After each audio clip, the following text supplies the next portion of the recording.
FBI Director Christopher Wray publicly appearing for the first time since the attack on the Capitol, warning that he is seeing extensive chatter over threats against the inauguration. He says more than 100 people have been arrested over the Capitol insurrection and says more than 200 suspects have been identified so far. Let's discuss now. Admiral Mike Rogers is here. He's a former director of the National Security Agency under Presidents Obama and Trump, and we are certainly happy that he is here. Good evening, sir. Thank you for joining. Good evening, Don. How you doing tonight? I'm doing very well, and I'm, again, happy that you're here. So, Admiral, FBI Director Wray warning about multiple threats surrounding Inauguration Day. There's a huge presence of National Guard troops in Washington, and all 50 state capitals are on alert. The scale of these threats, unprecedented. How do we keep the inauguration and the rest of the country safe? Well, clearly there is a significant challenge here. I don't want to pretend that for our security, our intelligence, and our government teams that this is going to be an easy task.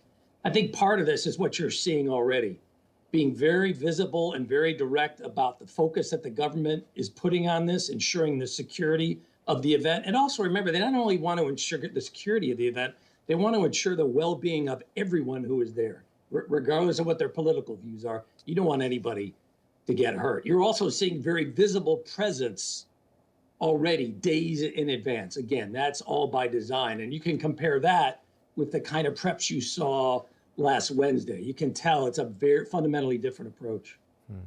Admiral, you say a combination of failures and oversights led to this attack. Just today, the Washington Post reported that dozens of insurrectionists were on a terrorist watch list. How did this turn into such a huge security and intelligence failure? Well, first, I'm perplexed. I'm the first to acknowledge. I think it was pretty clear to almost anyone who stopped and thought that we were going to have a large group on Capitol Hill on Wednesday, the 6th of January, and that this group's stated purpose was to both demonstrate against the process that was ongoing, as well as attempt to forestall its ability to be completed. Now, I think you can have a question about, so how far were they willing to go?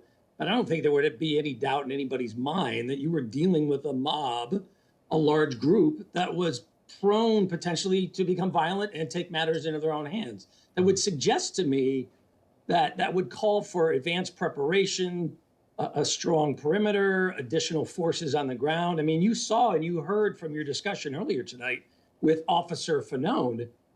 He talked about 30 individuals trying to hold back a mob that clearly numbered in the thousands.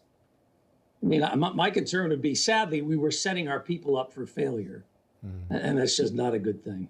Yeah. Admiral, I want to talk to you about you being part of a bipartisan group of former officials on election integrity. This group put out this statement on the insurrection. It says, "This is what happens when people challenge the peaceful and orderly transition of power. The people responsible for inflaming this lawlessness, including President Trump, must be held accountable." So you worked for President Trump. How do you think he should be President Obama, yes. And President Obama. But since you worked for President Trump, you may have some insight into his thinking, but also I want to know from you as someone who worked for him, how should he be held accountable?